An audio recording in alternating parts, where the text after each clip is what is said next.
യേശുവിൻ കയ്യിലേൽപ്പിക്കണേ. തള്ളയാ യേശുവിൻ കയ്യിലേൽപ്പിക്കണേ. രക്ഷിതാവിനെ കാൺക പാതി, നിന്റെ പേർക്കല്ലയോ ക്രൂശിന്മേൽ തൂങ്ങുന്നു.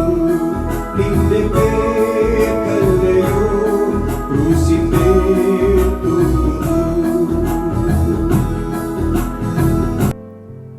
ദൈവനാമത്തിന് മഹത്വമുണ്ടാകട്ടെ. ഇന്നത്തെ പ്രഭാത ധ്യാനത്തിനായി 37 സങ്കീർത്തനം 12 വാക്യം. ദുഷ്ടൻ നീതിമാന് ദോഷം നിരൂപിക്കുന്നു, അവൻ്റെ നേരെ അവൻ പല്ലു കടിക്കുന്നു.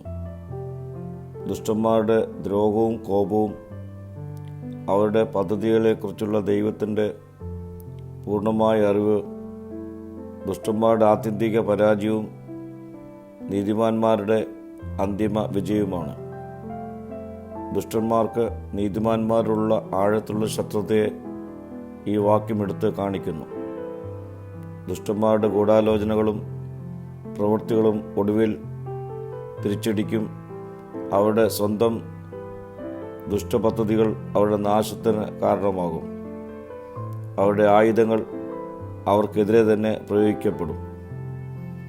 ദൈവത്തിൻ്റെ പരമാധികാരത്തിൽ വിശ്വസിക്കുക.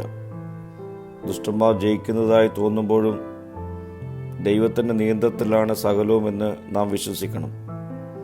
പ്രിയ സ്നേഹിതരെ, നീതിയോടെ നാം ജീവിച്ചാൽ ദൈവം നമ്മെ പിന്തുണയ്ക്കുമെന്നും നമ്മുടെ വിജയം ഉറപ്പാക്കുമെന്നും പറഞ്ഞുകൊണ്ട് കഷ്ടപ്പാടുകളും അനീതിയും സഹിക്കുവാൻ നമുക്ക് സാധ്യമായിത്തീരും.